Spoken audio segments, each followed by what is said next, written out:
मित्रांनो, याच्या अगोदर आपण preparation of aldehydes and ketones हा जो पार्ट ह्या चॅप्टरमधला तो कंप्लीट केलेला आहे. मग या चॅप्टरमध्ये आपल्याला अल्डिहाइड्स, कीटोन्स आणि कार्बोक्सिलिक ॲसिड असे तीन वेगळे फंक्शनल्स ग्रुप बघायचे आहेत. पैकी दोघं जे फंक्शनल ग्रुप आहेत अल्डिहाइड्स अँड कीटोन्स, या दोघांचं प्रिपरेशन आपण कंप्लीट केलं आहे. त्याच्यातला तिसरा जो फंक्शनल ग्रुप आहे कार्बोक्सिलिक ॲसिड, या कार्बोक्सिलिक ॲसिडच्या प्रिपरेशनला आपण या ठिकाणी आज सुरुवात करतोय. Therefore now consider the preparation of your carboxylic acids. How the carboxylic acids are represented? Carboxylic acids are represented as RC double bond OH, or it is also represented as RCOOH. There are various methods for the preparation of your carboxylic acids. In that, first method is, पहिली method आहे carboxylic acids तयार करायची. Very first method, from नायट्राइल्स म्हणजे सायनाइड्स and amides. पहिल्याच मेथडमध्ये आपल्याला दोन वेगवेगळे ग्रुप्स दिलेले आहेत, नायट्राइल्स आणि अमाइड्स तुम्हाला दिलेले आहेत. ह्या दोघांचा यूज करून by using this two cyanides, that is nitriles and amides, you have to prepare the carboxylic acid. या दोघं ग्रुपचा यूज करून आपल्याला कार्बोक्सिलिक ॲसिड्स तयार करायचे आहेत. मग या सायनाइडचं किंवा अमाइडचं कन्व्हर्शन कार्बोक्सिलिक ॲसिडमध्ये कशा पद्धतीने आपण करणार? Now consider the reaction when RCN, alkyl cyanide, that is nitrile, when this RCN alkyl cyanide is hydrolyzed, hydrolysis आपल्याला या ठिकाणी करायचं अल्किल सायनाइडचं. RC triple bond N, triple bond N आहे म्हणूनच त्याला आपण नायट्राइल पण म्हटलं आहे. when it is hydrolyzed then it gives the addition product. इथं आपल्याला पहिल्या स्टेपमध्ये ॲडिशन प्रॉडक्ट मिळतो. ॲडिशन कशा पद्धतीने मिळेल? This OH group from the water is added to the carbon, आणि हा जो हायड्रोजन आहे, this hydrogen is added to the nitrogen and this triple bond get converted into the double bond. हे triple बॉन्डचं conversion होईल double बॉन्डवर आहे.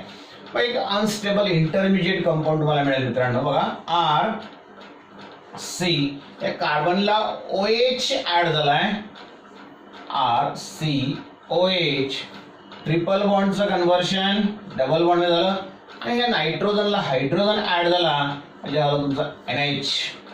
Hydroxy imine हा अनस्टेबल कंपाऊंड आपल्याला मिळतो. Now this unstable compound, unstable असेल तर त्याला आपण स्क्वेअर ब्रॅकेट मध्ये दाखवतो.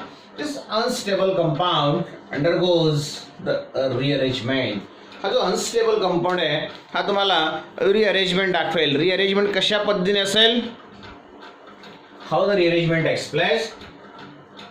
This hydrogen shifts to the nitrogen. हा जो हायड्रोजन आहे नायट्रोजनला शिफ्ट होईल, and this double bond shifts between carbon and oxygen. Carbon oxygen मध्ये डबल बॉन्ड तयार होईल. मग असं जर शिफ्टिंग झालं, असं जर रिअरेंजमेंट झालं, तर रिअरेंजमेंट झाल्यानंतर तुम्हाला कंपाऊंड कशा पद्धतीने मिळेल? तर ही जी रिॲक्शन आहे इट द रिव्हर्सिबल रिॲक्शन. आता रिअरेंजमेंट झाल्यानंतर प्रॉडक्ट काय मिळतं बघा, RC. बघा हा हायड्रोजन जो आहे इकडे शिफ्ट झाला आहे, म्हणजे इथं फक्त ऑक्सिजन शिल्लक राहिला आहे, आणि डबल बॉन्ड शिफ्ट झाल्यामुळे इथं हा डबल बॉन्ड तयार झाला, C डबल बॉन्ड म्हणजे कार्बोनिल ग्रुप तयार झाला. डबल बॉन्ड ऑलरेडी इथं शिफ्ट होऊन गेलेला आहे, म्हणजे सिंगल बॉन्ड शिल्लक राहिला NH, आणि त्याच्यामध्ये हायड्रोजन म्हणजे झाला तुमचा NH2. बघा C डबल बॉन्ड ONH2 हा जो ग्रुप असतो, this group is called the amide group. म्हणजे या ठिकाणी हा जो कंपाऊंड तयार झाला, this one is your amide. बघा रिॲक्शनचं नॉमेनक्लेचर जर आपण बघितलं, नेमिंग जर बघितलं, आपण तर म्हटलंय फ्रॉम नायट्राइल्स, ऑलरेडी आपण नायट्राइल्स यूज केलंय. बघा नायट्राइल्स अगोदर कशामध्ये कन्वर्ट होत आहे? अमाइड्स मध्ये. आणि मग हे जे अमाइड्स तयार झाले, ह्या अमाइड्सचं कन्व्हर्शन तुम्हाला आता कार्बोक्सिलिक ऍसिड मध्ये करायचं आहे. फर्दर दिस अमाइड, जो अमाइड तयार झालेला आहे, this amide undergoes the acid hydrolysis. या अमाइडचं acid hydrolysis in the presence of acid. Dilute HCl आपण यूज करतोय. मग हायड्रॉलिसिस झाल्यानंतर काय प्रोडक्ट तयार होतं बघा, very important. Here there is a formation of your byproduct X plus and that one is your NH2 आणि H म्हणजे तो अमोनिया तयार झाला. आणि this OH group satisfy the valency of carbon. OH ग्रुपने जर कार्बनची व्हॅलेन्सी सॅटिस्फाय केली तर कंपाऊंड काय मिळेल तुम्हाला, RC डबल बॉन्ड OOH आणि हा बाय प्रोडक्ट या ठिकाणी बाहेर पडेल and that one is your NH3. NH3 means your ammonia. आणि हा जो कंपाऊंड आहे त्याला RCOH, that one is your carboxylic acid. In this way या पहिल्या मेथड मध्ये by using cyanides म्हणजे nitriles and by using your amides you can prepare the carboxylic acids. लक्षात आलं, व्हेरी सिंपल. बघा ह्या मेथड मध्ये नेमकं काय, हा जो अमोनिया तयार झाला लक्षात व्यवस्थित, हा HCl सोबत कंबाईन होतो NH3. हा जो बाय प्रोडक्ट तयार झाला आहे which combines with HCl and it gives the addition product and that one is your NH4Cl. Ammonium chloride असा कंपाऊंड या ठिकाणी तयार झाला. म्हणजे ह्या रिॲक्शन मध्ये सायनाइड्स म्हणजे नायट्राइल्स आणि अमाइड्सचं कन्वर्शन कार्बोक्सिलिक ऍसिड मध्ये होईल आणि शेवटी ही जी रिॲक्शन आहे जो अमोनिया तयार झाला HCl सोबतची रिॲक्शन, इथं तुम्ही कुठलंही एक्झाम्पल आता घेतलं तर त्याच्यामध्ये तुम्हाला अशी रिॲक्शन दिसेल. प्रत्येक वेळेस तुम्हाला ही रिॲक्शन त्या ठिकाणी असणार आहे. तर in this way finally nitriles और amides are converted into the carboxylic acid. मग याच्यामध्ये बघा आता ह्याच रिॲक्शनचा यूज करू आपण. You can prepare aliphatic carboxylic acids as well as aromatic carboxylic acid by using the same method. ह्याच मेथडचा यूज करून आपण दोघं प्रकारचे कार्बोक्सिलिक ऍसिड्स प्रिपेअर करू शकतो. Aliphatic carboxylic acid as well as aromatic carboxylic acid. बघा ह्या खाली रिॲक्शन लिहिलं तर आपण ह्या रिॲक्शनमध्ये काय बदल करणार, एक जनरल रिॲक्शन अभ्यास करताना आपण लक्षात ठेवायची. त्या जनरल रिॲक्शनचं एक्झाम्पल, जनरल रिॲक्शन लक्षात असेल तर नंबर ऑफ एक्झाम्पल्स तुम्ही तयार करू शकतात. मग तुम्हाला जर परीक्षेत विचारलं how will you prepare acetic acid bye using this method, मग ॲसिटिक ॲसिडचं स्ट्रक्चर तुमच्या समोर असलं पाहिजे. मग ॲसिटिक ॲसिड कोणाला म्हणतो आपण, CH3C डबल बॉन्ड OH. थोडक्यात काय करायचं आहे तर हा जो R आहे अल्किल ग्रुप आहे, ह्या अल्किल ग्रुपच्या ऐवजी फक्त तुम्हाला काय घ्यायचं आहे CH3R चे तुम्हाला काय घ्यायचंय CH3. ह्या रिॲक्शन मध्ये जिथं तुम्हाला R दिसतोय just that R is replaced by CH3. मग ॲसिडिक ॲसिड तुम्हाला ह्या मेथडनुसार तयार करायचं असेल तर कसं तयार करणार बघा. चेंज काय करतो मी लक्ष द्या. बघा R काढून टाकला आणि त्या R च्या ऐवजी या ठिकाणी घेणार आपण CH3. बघा जो चेंज आहे तो वेगळा पॅरामीटर लिहितोय. पण CH3 जर आपण घेतलं तर या ठिकाणी ह्या कंपाऊंडचं नाव काय देणार तुम्ही, CH3CN. याच्या अगोदरच्या मेथड्स मध्ये आपण असं नॉमेनक्लेचर केलं आहे. CH3CN मिथिल सायनाइड, 2 कार्बनचा आहे आणि ट्रिपल बॉन्ड N म्हणजे नायट्राइल म्हणून इथेन नायट्राइल, ॲसिटो नायट्राइल. ओके, दिस इथेन नायट्राइल त्याच्यामध्ये तुम्ही वॉटर ऍड केल्यानंतर इथं जो कंपाऊंड तुम्हाला मिळेल परत जस्ट अगेन चेंज दिस R बाय CH3. परत ह्या R ला आपण कशाने चेंज केला, CH3 ने. इंटरमिजिएट इमाइन हायड्रॉक्सी इमाइन तुम्हाला मिळाला. तो रिअरेंजमेंट तुम्हाला दाखवेल. रिअरेंजमेंट दाखवल्यानंतर परत ह्या R च्या ऐवजी काय असणार आहे CH3. बघा आता हा C double bond NH2 group म्हणजे अमाइड ग्रुप या ठिकाणी मिळाला तुम्हाला. मग हा जो अमाइड आहे याला नेमिंग काय करणार तुम्ही, मिथिल सायनाइड पासून तुम्हाला अमाइड मिळालेला आहे. This compound is called as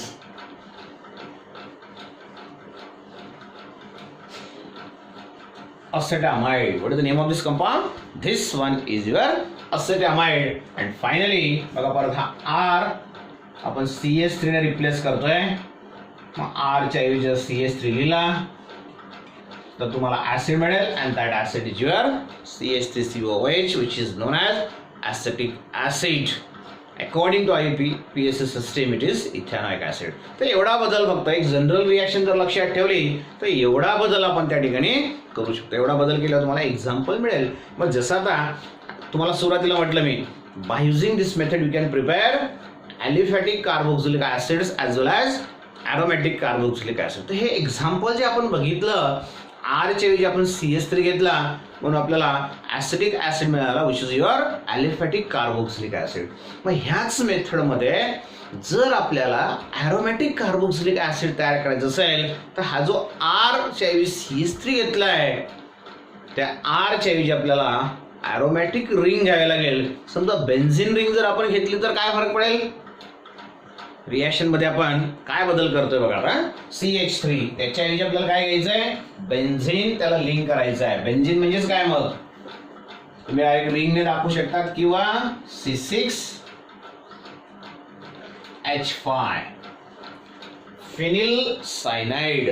phenyl सायनाइडला म्हणतो आपण benzonitrile. Phenyl cyanide, benzonitrile, it gives the intermediate compound C6H5 hydroxy imine compound तुम्हाला मिळाला बघा. असेटामाइडचं कन्व्हर्शन आता CS3 ला आपण रिप्लेस करतोय, चेंज करतोय C6H5 ने. मग C6H5 जर असेल तर जसं आपण CS3 असेल तर त्याला म्हटलं आपण असेटामाइड. दिस वन इज युअर बेन्झामाइड. आणि या बेन्झामाइडचं जर तुम्ही हायड्रॉलिसिस केलं तर तुम्हाला कंपाऊंड मिळेल C6H5 म्हणजे बेन्झिन रिंग, त्याला COH. बेन्झिन रिंगला जर COH असेल तर तो कंपाऊंड असतो तुमचा बेन्झॉइक ऍसिड. तर ह्या पद्धतीने aliphatic carboxylic acid as well as aromatic carboxylic acid can be easily prepared bye using this method. लक्षात, व्हेरी सिम्पल सोपी मेथड आहे. तर फर्स्ट मेथड या ठिकाणी आपण कम्प्लीट केली. बघा मात्र ह्या 3 एक्झाम्पल्स आपण घेतले. एक जनरल रिॲक्शन घेतली, नंतर एक आपण मिथिल सायनाइडचं एक्झाम्पल घेतलं आणि हे तिसरं एक्झाम्पल युअर बेन्झोनायट्राइल. तिघांमध्ये मात्र ही जी रिॲक्शन तुम्हाला दाखवली आहे स्क्वेअर ब्रॅकेटमध्ये, this one is compulsory. NH3 plus HCl it gives NH4Cl. This is the second method for the preparation of your carboxylic acids. Now consider the second method. ही झाली first method. त्याच्यानंतर आपल्याला आता second method बघायची आहे. Preparation of carboxylic acid by दुसऱ्या method मध्ये carboxylic acid जे आपल्याला तयार करायचे ते कशापासून तयार करायचे? From acyl chloride and acid anhydride. बघा second method from acyl chloride and acid anhydride. दोघं कंपाऊंड्स याच्या अगोदर आपण यूज केलेले आहेत. दोघांचे फॉर्म्युलीज तुम्हाला माहिती आहेत. मग बायझिंग ऍसिड क्लोराइड असेल, ऍसिड किंवा ऍसिड क्लोराइड आणि acid anhydride, how the carboxylic acids are prepared. मग यातला पहिला जो पार्ट आहे ऍसिड क्लोराइडचा यूज करून आपण कार्बोक्सिलिक ऍसिड कशा पद्धतीने तयार करणार. बघा ऍसिड क्लोराइड, दिस वन कार्बोक्सिलिक ऍसिडचा फॉर्म्युला तुम्हाला माहिती आहे. R C double bond OOH. हा झाला तुमचा ऍसिड. पण आपल्याला ऍसिड नको आहे, आपल्याला काय पाहिजे? त्याचा क्लोराइड पाहिजे. मग याचा क्लोराइड मागच्या रिॲक्शन मध्ये आपण बघितलंय प्रिपरेशन ऑफ अल्डिहाइड्स मध्ये. Just OH from acid is replace by chlorine. तर हा जो कंपाऊंड तयार झाला हा तुमचा झाला acid chloride, acyl chloride. Okay. Now by using this, how will you prepare the carboxylic acids? This simple method, खूप सोपी मेथड आहे. When to this acyl chloride, just you have to add water in the presence of pyridine.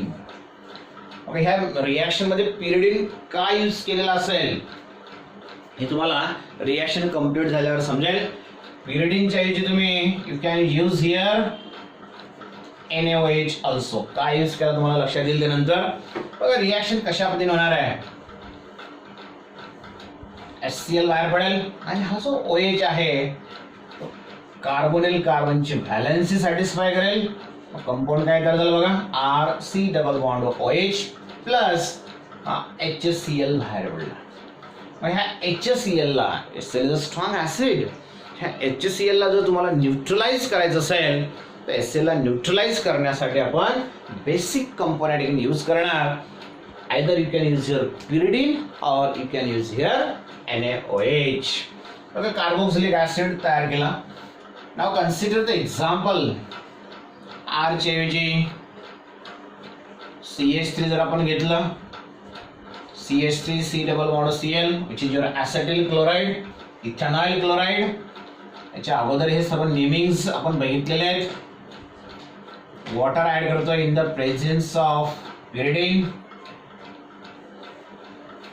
HCl बाहेर पडेल and here the acid form is CH3C double bond OH plus HCl. याला neutralise करण्याचं काम हा pyridine करेल. म्हणजे सोपं आहे. जस्ट तुम्हाला R च्या ऐवजी अल्किल ग्रुप किंवा ॲरिल ग्रुप पण आपण ठेवू शकतो. जसं समजा या ठिकाणी आपण CH3 ठेवला तसं जर आपण बेन्झीनची रिंग ठेवली तर बेन्झीन रिंगला आता C डबल बॉन्ड OCl. जसा ऍसेटिल क्लोराइड तसा हा काय असणार आता benzoyl chloride. When this benzyl chloride is reacted with water in the presence of pyridine or NaOH, तर त्याच पद्धतीने रिएक्शन होईल. HCl बाहेर पडेल and there is a formation of which acid? Same acid आपण मागच्या रिएक्शन मध्ये पण तयार केलाय. बघा benzene C double bond O आणि त्याला हा OH means here benzoic acid is formed. बघा जनरल रिएक्शनचा यूज करून फक्त R आपण चेंज केला आणि त्याच्याऐवजी आपण अल्किल ग्रुप ठेवला, ॲरिल ग्रुप ठेवला. फक्त ॲडिंग आता ॲरिल ग्रुप ठेवल्यानंतर जो बेन्झोइक ऍसिड तयार झाला तर बेन्झोइल क्लोराइड जो आहे इट रिॲक्ट्स स्लोली. हा कंपाऊंड वॉटर सोबत सहज रिॲक्ट होतो. हा पण रिॲक्ट होतो पण तो थोडा स्लो रिॲक्ट होतो. बघा त्या मेथड्सचं नेमिंग काय केलं आपण फ्रॉम ऍसिड क्लोराइड आणि दुसरं काय म्हटलं आपण ऍसिड अनहायड्राइड. मग आता ऍसिड अनहायड्राइडचा यूज करून आपण कशा पद्धतीने कार्बोक्सिलिक ऍसिड्स तयार करू शकतो. नाव कन्सिडर द बी पार्ट. जसं आपण ऍसिड क्लोराइड घेतलाय तसं आपल्याला आता ऍसिड अनहायड्राइड घ्यायचं आहे. RC double bond OH. बघा ऍसिड घेतोय मी अगोदर तुमचा कार्बोक्सिलिक ऍसिड. पण आपल्याला ऍसिड घ्यायचं नाही, हा तर तयार करायचं आपल्याला. ऍसिड अनहायड्रेटचा अर्थ काय होतो बघा 2 molecules of carboxylic acid undergoes the dehydration. यांचं इंटरमॉलिक्युलर डिहायड्रेशन होईल. 2 मॉलिक्युल मधला वॉटर मॉलिक्युल बाहेर पडेल. बघा वॉटर मॉलिक्युल जर बाहेर पडला बरोबर आहे. वॉटर मॉलिक्युल निघाल्यानंतर काय शिल्लक राहील या ठिकाणी जो कंपाऊंड राहील दॅट वन इज युअर अनहायड्रेट. बघा वॉटर मॉलिक्युल हा H आणि हा OH. ओके. हा जो ऑक्सिजन आहे दोघं कार्बनची व्हॅलेन्सी सॅटिस्फाय करेल. Therefore here the unhydrate is. याच्या अगोदर पण आपण अनहायड्रेटचा फॉर्म्युला बघितलाय. ह्या अनहायड्राइडचा यूज करून ऍसिड अनहायड्रेटचा यूज करून आपल्याला कार्बोक्सिलिक ऍसिड तयार करायचे. Very simple. Again here you have to add water to the anhydride and there is a formation of your carboxylic acid takes place. इथं मात्र तुम्हाला पिरिडीन किंवा NaOH यूज करायची गरज नाही. बघा आता कंपाऊंड कसं तयार होतोय लक्ष द्यायचं. Very first compound form is बघा कुठला कंपाऊंड तयार झाला RC डबल बॉन्ड OH म्हणजे कार्बोक्सिलिक ऍसिड. परत दुसरा compound RC double bond OH means here 2 molecules of carboxylic acids are formed. Carboxylic acid चे 2 मॉलिक्युल या ठिकाणी तयार झाले.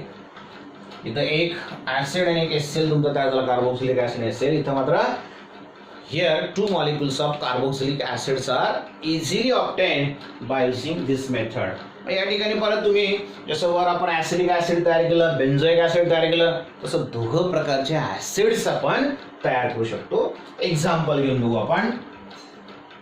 सपोज हिअर R च्या ऐवजी जर समजा तुम्हाला CH3 दिलेला असेल, CH3 C double bond OO and again CH3 C double bond O.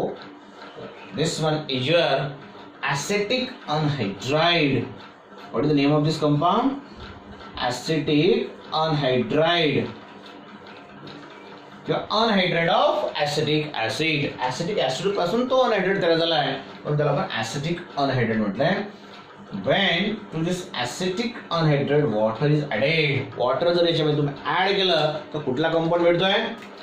Very first CH3 C double bond OH आणि परत CH3 C double bond OH. दोन वेळेस तुम्हाला acetic acid that is CH3COOH हा कंपाऊंड मिळेल. म्हणजे ॲलिफॅटिक कार्बोक्सिलिक ऍसिड आपण सहज तयार केला.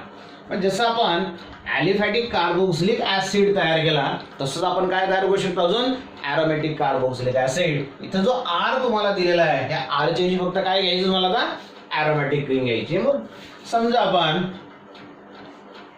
C6H5 जर घेतला, बेंझिनची रिंग घेतली आपण, C6H5 C double bond O and again C6H5 C double bond O.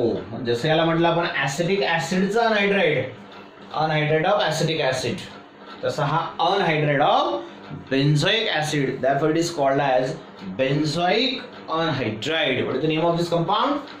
This one is your benzoic anhydride. मग ह्या बेन्झोइक अनहायड्राइड मध्ये फक्त आपल्याला काय करायचंय? वॉटर ऍड करायचं आहे. When water is added to the benzoic anhydride, water जर ऍड केलं तर कंपाऊंड काय मिळेल बघा? C6H5 C double bond OOH. लक्षात आलं? C6H5 C double bond OH and again C6H5 C double bond OH means here two molecules of benzoic acid are formed. Okay, दोन molecule मी खाली लिहितोय. 2 times बघा C6H5 असं दाखवलं C6H5 तरी चालेल, या फॉर्म मध्ये दाखवलं तरी सुद्धा चालेल. हा झाला तुमचा C6H5 2 times आणि त्या बेन्झीन रिंगला काय असेल? C डबल बॉन्ड OH किंवा direct C6H5 C double bond OH. Benzoic acid, this one is your benzoic acid. हा कंपाऊंड तुम्हाला मिळाला 2 times. तर अशा पद्धतीने ही झाली second method for the preparation of your carboxylic acid. पहिल्या मेथड मध्ये आपण दोन वेगळे कंपाऊंड्स वापरले, एक नायट्राइल आणि दुसरा अमाइड. त्याचं कन्व्हर्शन आपण कार्बोक्सिलिक ऍसिड मध्ये केलं. या दुसऱ्या मेथड मध्ये परत आपण ऍसिड क्लोराइड आणि ऍसिड अनहायड्राइडचा यूज केला. Again both on reaction with water easily converted into your carboxylic acid. तर दोघं मेथड मध्ये आपण कार्बोक्सिलिक ऍसिड जे आहे ते तयार केले.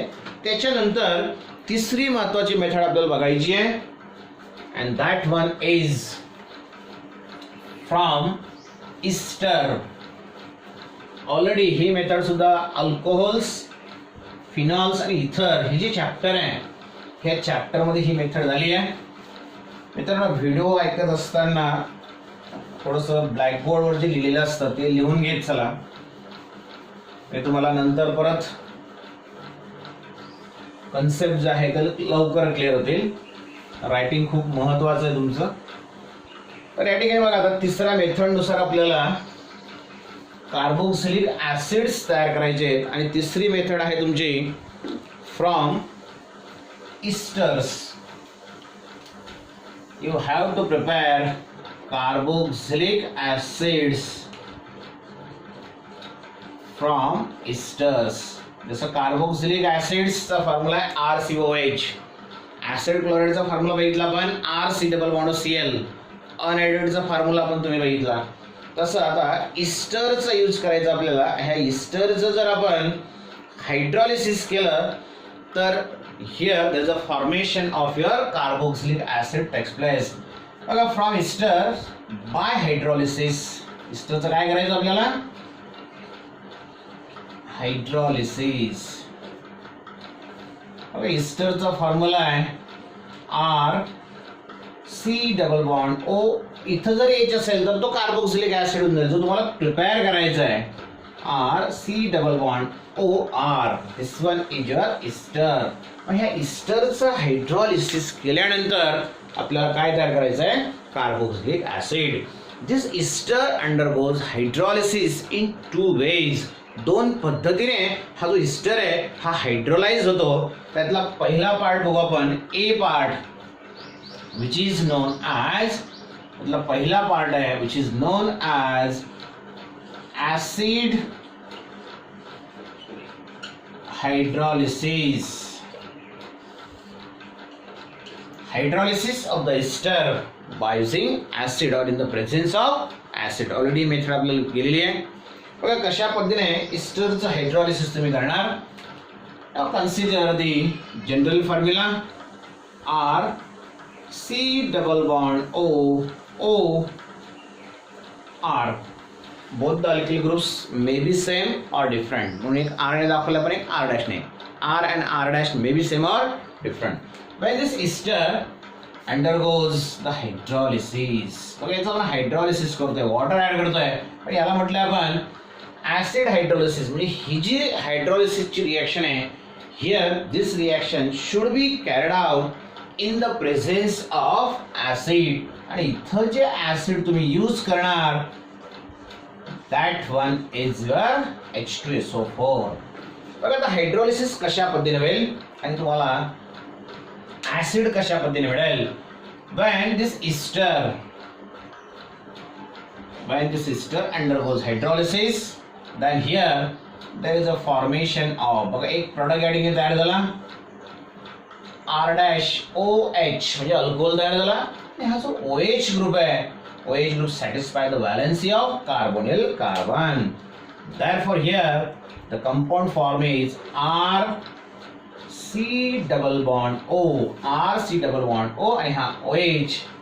There is a formation of carboxylic acid आणि दुसरा बाय प्रोडक्ट जो तयार झाला that one is your ROH again, which is very important. ROH means your alcohol. बघा आता या रिएक्शन मध्ये जेव्हा तुम्ही एस्टरचं हायड्रॉलिसिस करणार, तुम्हाला कार्बोक्सिलिक ऍसिड पण मिळाला आहे आणि अल्कोहोल पण मिळाला आहे. मग इथं जर तुम्हाला विचारलं how will you prepare acidic acid by using this reaction, याच रिएक्शनचे यूज करून तुम्ही ऍसिडिक ऍसिड कसं तयार करणार, काय चेंज करणार. बघा रिएक्शन मध्ये R च्या ऐवजी घेतोय आपण आता CH3 C double bond O O आणि हा R डॅश. तुम्ही CH3 पण घेऊ शकतात किंवा C2H5 पण तुम्ही घेऊ शकता. This compound is known as ethyl acetate. बघा अगोदर अल्किल ग्रुपचं नेमिंग करतो आपण इथिल आणि हा 2 कार्बनचा ॲसिटेट किंवा according to IUPAC ethyl ethanoate, ethyl acetate किंवा इथिल इथॅनॉएट. याचं आपण हायड्रॉलिसिस करतोय in the presence of acid and that one is your dilute sulfuric acid. बघा आता डायल्यूट सल्फ्युरिक ऍसिड यूज करून येतो आपण हायड्रोलिसिस करणार. जसं की तुम्ही म्हटलं की इथं अल्कोहोल तयार होतो, तर हा अल्कोहोल तयार होईल तुमचा ज्याच्यामध्ये असतील 2 कार्बन आणि ऍसिड. ऍसिड कुठला तयार होईल बघा आता, म्हणजे जस्ट हा जो R आहे त्याच्या ऐवजी तुम्हाला CH3 घ्यायचा आहे आणि हा R च्या ऐवजी C2H5 म्हणजे कंपाऊंड मिळेल तुम्हाला CH3 C double bond O OH plus याचं कन्वर्शन अल्कोहोल मध्ये झालं म्हणजे हा झाला तुमचा C2H5OH. In this way carboxylic acid, that one is your acidic acid is formed. बघा ऍसिडिक ऍसिड काय झाला, इथिल अल्कोहोल बाहेर पडला. हीच रिएक्शन तुम्हाला जर रिव्हर्स करायची असेल, here you have to use the concentrated sulfuric acid. ह्याच रिएक्शनला जर आपण रिव्हर्स केलं then here you have to use concentrated sulfuric acid. अशी पण रिएक्शन आपण बघितली आहे. रिव्हर्स रिएक्शन काय तयार होईल मित्रांनो, इस्टर तयार होईल आणि ह्या वॉटरला डिहायड्रेट करणे, वॉटर पण तयार होतं, डिहायड्रेट करण्याचं काम H2 समोर करतो. म्हणजे हा कॅटलाइज पण करतो रिॲक्शनला आणि डिहायड्रेटिंग एजंट म्हणून पण काम करतो in reverse reaction. Concentrated H2SO for ester तयार होतो. इथं जर तुम्ही रिव्हर्स रिॲक्शनचा विचार केला तर हे रिॲक्टंट हा तुमचा प्रोडक्ट तयार झाला, प्रोडक्टमध्ये इस्टर तयार होतो. ह्या रिॲक्शनला म्हणतो आपण इस्टरिफिकेशन रिॲक्शन किंवा फिशर इस्टरिफिकेशन. तर झालं इस्टरिफिकेशन रिॲक्शन, रिव्हर्स रिॲक्शन. आपण मात्र आता फॉरवर्ड रिॲक्शनचा विचार करतोय जिथं आपल्याला कार्बोक्सिलिक ऍसिड्स तयार करायचे. बघा आता नंतरच्या एक्झाम्पल मध्ये बघू आपण, जसं आपण CH3 घेतलाय त्याच पद्धतीने जर आपण बेन्झीन रिंग म्हणजे अरोमॅटिक ऍसिड तुम्हाला जर तयार करायचं असेल, C6H5 C double bond O O CH3, तुम्ही C2H5 पण घेऊ शकता. जसं याला म्हटलं तुम्ही इथिल ऍसिटेट, तसं या कंपाऊंडचं नॉमेनक्लेचर काय करणार, मिथिल बेन्झोएट. लक्षात, मिथिल बेन्झोएट. इथे इथिल घेतला असता तर तो इथिल बेन्झोएट तयार झाला असता. When this methyl benzoate undergoes the hydrolysis by using dilute H2SO4, then what happens? If the hydrolysis takes place, तर कोणता कंपाऊंड तयार होईल, मिथिल अल्कोहोल तयार होईल आणि OH ग्रुप जो असेल तो ह्या कार्बोनिल कार्बनला लिंक होईल. बेन्झीन रिंग त्याला हा C डबल बॉन्ड O, त्याला OH ग्रुप लिंक झाला plus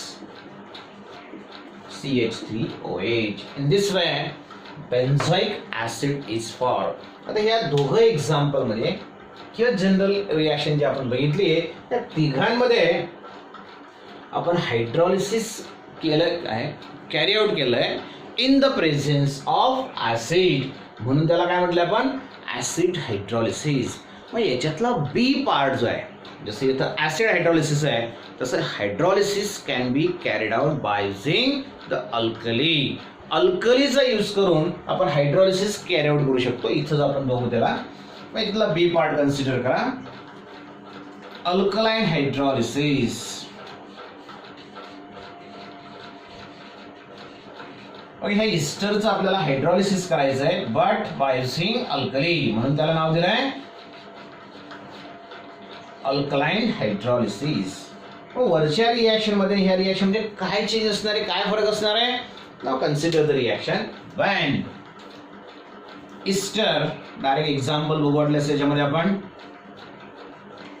CH3 C double bond O O C2H5. महत्वाची रिॲक्शन इकडे लक्ष द्या. जनरल रिॲक्शनचे जे आपण एक्झाम्पल बघतोय, when this ester, बघा आता ह्या हायड्रॉलिसिसला म्हटलं आपण अल्कलाइन हायड्रॉलिसिस. मग अल्कलाइन हायड्रॉलिसिस जर असेल तर तुम्हाला अल्कली यूज करावी लागेल, बरोबर आहे. मग अल्कली जर आपण यूज केली तर ते एकतर NaOH असेल, aqueous NaOH, किंवा you can use here aqueous KOH, NaOH किंवा KOH, कुठलाही अल्कली आपण यूज करू शकतो. बाय युझिंग अल्कली आपण याचं हायड्रॉलिसिस करतोय, म्हणून त्या रिॲक्शनला म्हटलं आपण अल्कलाइन हायड्रॉलिसिस. मग प्रोडक्ट काय तयार होईल बघा, आपल्याला ऍक्च्युअली काय तयार करायचंय, कार्बोक्सिलिक ऍसिड. मग कार्बोक्सिलिक ऍसिड तयार होतो का बघू आपण. बघा जो NaOH आहे, परत हा जो प्रोडक्ट आहे C2H5OH, the product form is your C2H5OH, बरोबर आहे. मग C2H5OH तयार झाला. त्याच्यानंतर दुसरा प्रोडक्ट काय तयार होईल, लक्ष द्या, CH3 C double bond O O CH3 C double bond O त्याला हा लिंक होईल Na प्लस बाय प्रोडक्ट जो आहे तो तुमचा C2H5OH, जो इकडे पण तयार झाला अल्कोहोल. इथं पण तुम्हाला दिसतं अल्कोहोल, इथं पण अल्कोहोल दिसतं. तसा अल्कोहोल या ठिकाणी तयार झाला. इथं जो अल्किल ग्रुप असेल त्याचं कन्व्हर्शन अल्कोहोलमध्ये होईल. आणि इथं मात्र आपल्याला ऍसिड तयार करायचं होतं, पण ऍसिड तयार झाला नाही. काय तयार झाला, इथं जर H राहिला असता Na च्या ऐवजी तर तो ऍसिड राहिला असता. Na असल्यामुळे तो सोडियम साल्ट ऑफ ऍसिड तयार झाला, sodium salt of carboxylic acid. and this one is your sodium salt of acetic acids. This is known as sodium salt of acetic acid. It is also called as sodium acetate. हा sodium acetate या ठिकाणी तयार झाला. हा जो sodium acetate तयार झाला बघा, CH3 आपल्याला ऍक्च्युअली काय तयार करायचं आहे, carboxylic acid. CH3 C double bond ONA. This sodium salt of carboxylic acid actually आपल्याला आता कार्बोक्सिलिक ऍसिड तयार करायचं आहे. Therefore this sodium salt of carboxylic acid undergoes acidification. याचं आपल्याला ऍसिडिफिकेशन करावं लागेल. मग याचं जर ऍसिडिफिकेशन केलं तर कंपाऊंड काय मिळेल बघा परत, हा Na आणि हा Cl, NaCl बाहेर पडेल आणि हा जो हायड्रोजन आहे ऑक्सिजन लिंक होईल, OH ग्रुप तयार होऊन जाईल. मग कंपाऊंड मिळालं तुम्हाला बघा CH3 C double bond O Na जो आहे त्याच्याऐवजी हायड्रोजन आला म्हणजे कार्बोक्सिलिक ऍसिड, ऍसिडिक ऍसिड तयार झाला आणि बाय प्रोडक्ट तुमचा तयार झाला NaCl. तर अशा पद्धतीने by using this method you can prepare the carboxylic acid. मग ही जी बी पार्ट आपण याच्यात बघितला, या बी पार्टला म्हणणार तुम्ही अल्कलाइन हायड्रॉलिसिस. मग ह्या अल्कलाइन हायड्रॉलिसिस मध्ये फर्स्ट स्टेप जी आहे त्याच्यामध्ये आपण डायरेक्ट ऍसिड आपल्याला मिळत नाही, तर तो मिळतो तुम्हाला sodium salt of carboxylic acid, किंवा इथं जर पोटॅशियम वापरला तर potassium salt of carboxylic acid. बघा जर sodium salt of carboxylic acid असेल तर कसं लिहिणार त्याला, R C double bond ONA. आणि हा जर पोटॅशियम मिळाला असता तर इथं जर तुम्ही KOH यूज केला असता तर R C double bond OK.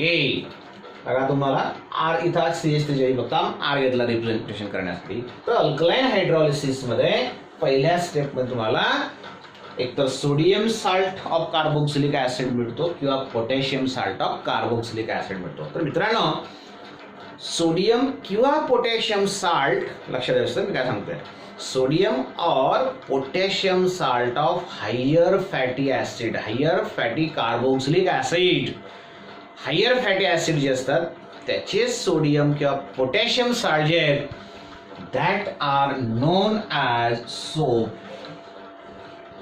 जो sodium salt of carboxylic acid आहे किंवा potassium salt of carboxylic acid आहे त्यांनाच काय म्हणतो आपण सोप. सोडियम किंवा potassium salt of carboxylic acid, higher fatty acid are called as a soap.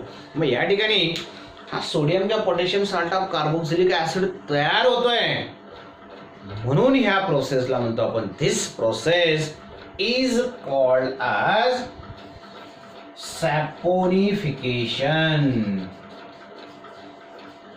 त्याला आपण सॅपोनिफिकेशन का म्हटलं, कारण की सोडियम किंवा potassium salt of carboxylic acid इथं तयार होतो आणि सोडियम किंवा potassium salt of carboxylic acid म्हणजेच काय, सोप, म्हणजे एक प्रकारे सोप तयार होतो. That's why the process called as the saponification. लक्षात आलं. मग जर समजा सोडियम साल्ट हा पण सोप तुमचा तयार झाला, sodium salt of carboxylic acid, potassium salt of carboxylic acid हा पण सोप तयार झाला, दोघं वेगळ्या प्रकारचे सोप आहेत. मग sodium salt of carboxylic acid जर असेल then it is called as hard soap. याला काय म्हणणार तुम्ही, हार्ड सोप. आणि हार्ड सोप जर असेल then it is used for the washing purpose. Hard soap जो आहे हा वॉशिंग पर्पज साठी आपण यूज करतो, जो आहे तुमचा sodium salt of carboxylic acid. त्याच्यानंतर दुसरा साल्ट तयार झाला potassium salt of carboxylic acid, हा पण तुमचा सोप आहे पण it is called as soft soap. आणि सॉफ्ट सोप जर असेल then it is used for bathing purpose. तर अशा पद्धतीने अल्कलाइन हायड्रॉलिसिस जे that is your saponification, soap formation होतं. दोन वेगळ्या प्रकारचे सोप आपण त्या ठिकाणी बघितले.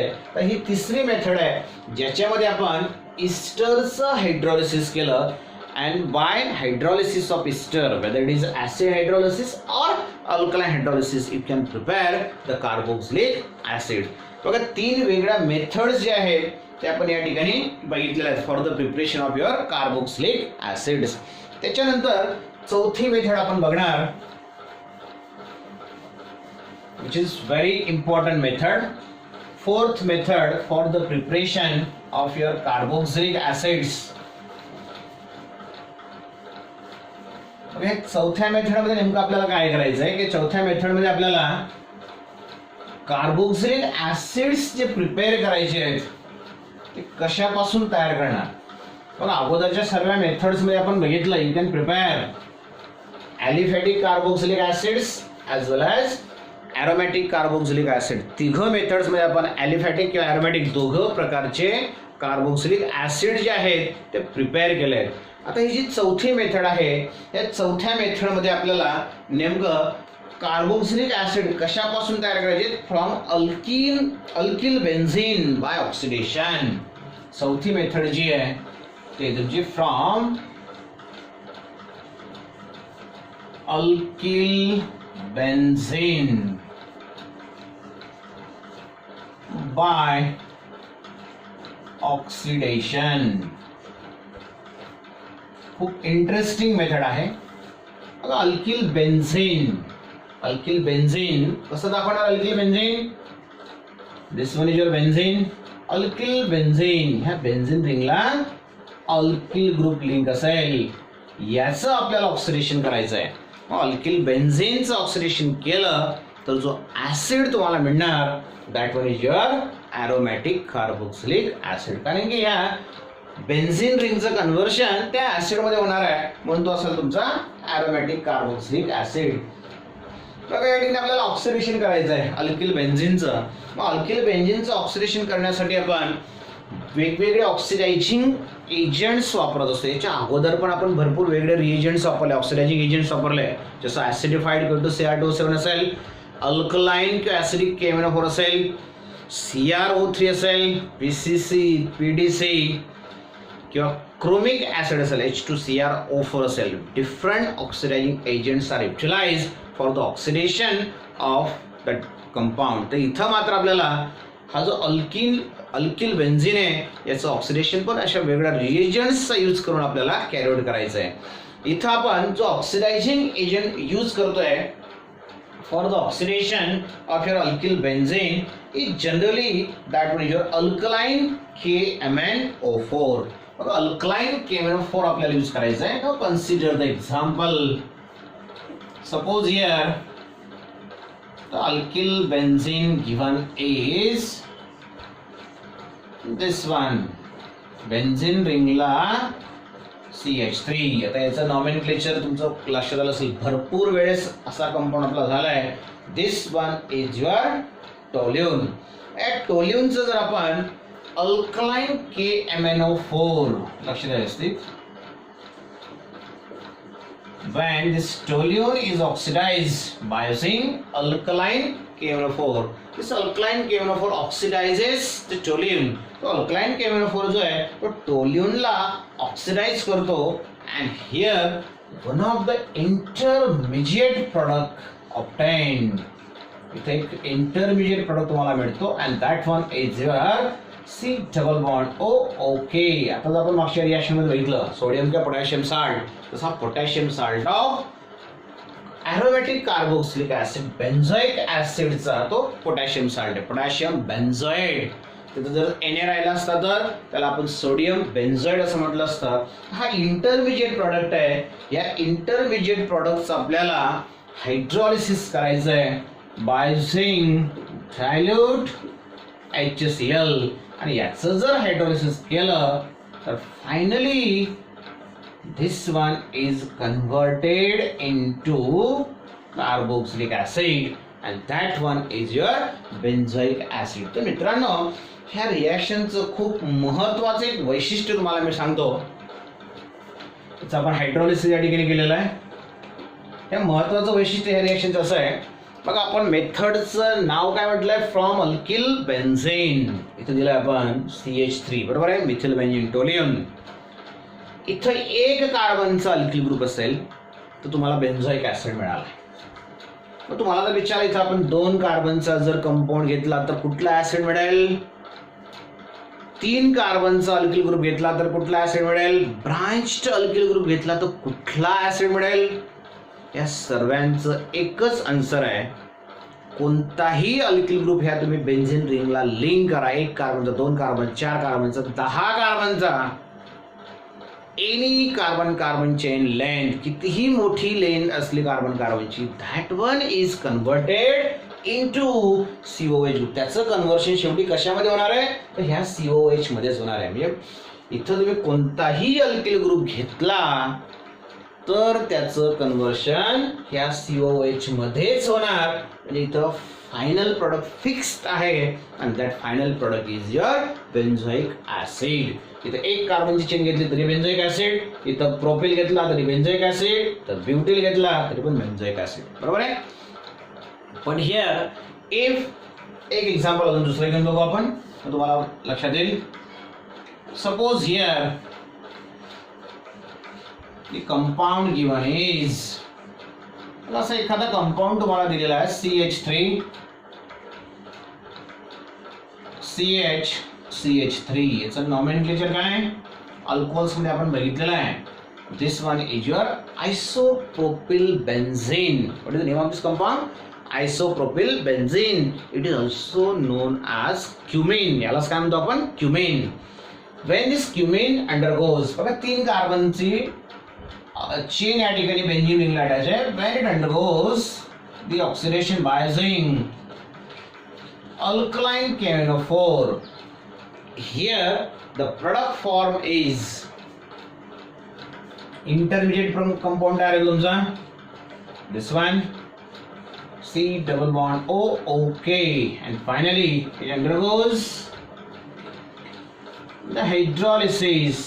Acid hydrolysis त्याचा आपण करतोय and there is a formation of your benzoic acid takes place. इथं 1 कार्बनची चेन आहे तरी पण बेन्झोइक ऍसिड तयार झाला, 3 कार्बनची चेन आहे तरी पण बेन्झोइक ऍसिड तयार झाला. कितीही कार्बन कार्बनची चेन घेतली तरी त्याचं कन्व्हर्शन बेन्झोइक ऍसिड मध्ये होणार. हे पहिलं महत्त्वाचं वैशिष्ट्य. बघा दुसरं महत्त्वाचं तुम्हाला सांगितलं की कोणतीही कार्बन कार्बनची चेन घेतली तरी त्याचं कन्व्हर्शन बेन्झोइक ऍसिड होईल. बट समजा त्या कंपाऊंड मध्ये समजा एखादा कंपाऊंड तुम्हाला दिलेला आहे. For example if the compound given is, लक्षात द्या व्यवस्थित, महत्त्वाचं एक्झाम्पल आहे. बघा बेन्झीन रिंगला टर्शियरी ब्युटिल ग्रुप आपण अटॅच केलाय. टर्शियरी ब्युटिल जसा आयसोप्रोपिल ग्रुप आहे तसा काय टर्शियरी ब्युटिल. याचं सहज ऑक्सिडेशन झालं, याचं पण ऑक्सिडेशन झालं. असा जर कंपाऊंड, असा जर अल्किल ग्रुप त्याला अटॅच असेल तर याचं ऑक्सिडेशन होत नाही. त्याचं कारण काय, हा जो कार्बन आहे या कार्बनला एकही बेन्झिलिक हायड्रोजन नाही. इथं 3 बेन्झिलिक हायड्रोजन आहेत. these are the 3 benzylic hydrogen. Here there is a 1 benzylic hydrogen. इथं एकही बेन्झिलिक हायड्रोजन नाही. म्हणून याचं जर आपण ऑक्सिडेशन केलं then it does not undergoes oxidation. याचं ऑक्सिडेशन होत नाही. म्हणजे कार्बन कार्बनची कितीही चेन असली तरी चालेल, पण at least there should be 1 benzylic hydrogen. कमीत कमी 1 बेन्झिलिक हायड्रोजन त्याच्यामध्ये असला पाहिजे. Very important condition. कोणत्याही चेनचं कन्व्हर्शन ऍसिडमध्ये होत आहे. टर्शियरी ब्युटिल ग्रुप असेल, बेन्झिलिक हायड्रोजन नसेल तर तो ऑक्सिडाइज होणार नाही. आणि तिसरी महत्वाची प्रॉपर्टी या रिॲक्शनच्या बाबतीत, समजा तुम्हाला एखादा कंपाऊंड दिलेला आहे. Suppose here the compound given is, लक्षात व्यवस्थित बघा. ह्या कंपाऊंड मध्ये एकाच बेन्झीन रिंगला मी 2 अल्किल ग्रुप लिंक केलाय. 1,2-डायमिथिल बेन्झीन तो कंपाऊंड तुम्हाला दिलेला, बरोबर आहे. मग जसं म्हटलं आपण की मिथिल बेन्झीन असेल तर त्याचं कन्व्हर्शन ऍसिड, म्हणजे ह्या CH3 ग्रुपचं कन्व्हर्शन COH मध्ये झालं. ह्या आयसोप्रोपिल ग्रुपचं कन्व्हर्शन परत COH मध्ये झालं. तसं या ठिकाणी 2 जरी अल्किल ग्रुप असले, both alkyl groups are converted into the acid. Direct त्याची रिॲक्शन मी दाखवतोय. हे दोघं जे CH3 ग्रुप तुम्हाला दिसत आहे, या दोघं CH3 ग्रुपचं conversion by zinc KMnO4 acidic medium सर्व एकत्र दाखवलं आपण. Both the CH3 groups are converted into acid group. दोघं ग्रुपचं CH3 ग्रुपचं कन्व्हर्शन ऍसिड ग्रुपमध्ये झालं. असा ऍसिड आपण बघितलेला आहे. This one is your थॅलिक acid. तर अशा पद्धतीने ह्या 4 वेगळ्या मेथड्सचा यूज करून आपण कार्बोक्सिलिक ऍसिड्स तयार केलेत. अजून 2-3 वेगळ्या मेथड्स आहेत. मित्रांनो, कार्बोक्सिलिक ऍसिडचं preparation it is very important as far as your board examination, CET, JEE और NEET examinations are concern. 4 methods आपण बघितल्या. उरलेल्या मेथड्स आपण नेक्स्ट लेक्चरला बघणार. व्हिडिओ परत रिपीट बघत चला. ब्लॅकबोर्डवरचं रायटिंग व्यवस्थित करत चला. नोट्स PDF फॉर्ममध्ये तुम्हाला पाठवतोय, त्या व्यवस्थित तुमच्या नोटबुकमध्ये लिहा. असेच परत व्हिडिओ आपण या ठिकाणी तयार करून तुमच्यासाठी मी पाठवणार आहे. व्हिडिओ निश्चित तुम्हाला आवडतील यात शंका नाही. कारण की आपण ज्या पद्धतीने वर्गात टीचिंग करतो, अगदी स्लोली व्यवस्थित प्रत्येक विद्यार्थ्याला समजेल त्या पद्धतीने इथं सुद्धा मी टीचिंग तुम्हाला करण्याचा प्रयत्न करतोय. तरीसुद्धा तुमचे काही डाऊट्स असतील तर पर्सनली तुम्ही मला कॉल करून विचारू शकतात. तुमच्या डाऊट्सला तुम्ही व्हॉट्सअपला शेअर करून माझ्यापर्यंत पोहोचू शकतात. त्याचं सोल्युशन मी तुम्हाला पोचवेल. जेणेकरून आपल्याला प्रयत्न एकच करायचा आहे की परिस्थिती कशीही असली तर ह्या परिस्थितीवर मात करून आपलं ध्येय आपल्याला गाठायचं. मित्रांनो, त्याच्यापासून आपण विचलित व्हायला नको. प्रत्येक गोष्ट तुम्हाला जी सांगितली जाणार आहे ते अतिशय व्यवस्थित बघा, व्यवस्थित ऐका आणि ह्या परिस्थितीतून सुद्धा आपल्याला काहीतरी चांगलं घ्यायचं आहे. पॉझिटिव्ह विचार करा, जेणेकरून पुढचा येणारा काळ जो असेल तो आपल्यासाठी चांगला असेल. मित्रांनो, व्हिडिओ तुम्हाला आवडला असेल तर लाईक करा, शेअर करा आणि चॅनल सबस्क्राईब करायला विसरू नका. या ठिकाणी आज आपण थांबतोय. 4 वेगळ्या मेथड्स आपण बघितल्या. नेक्स्ट मेथड ज्या आहेत त्या नेक्स्ट लेक्चर आपण बघणार. थँक्यू.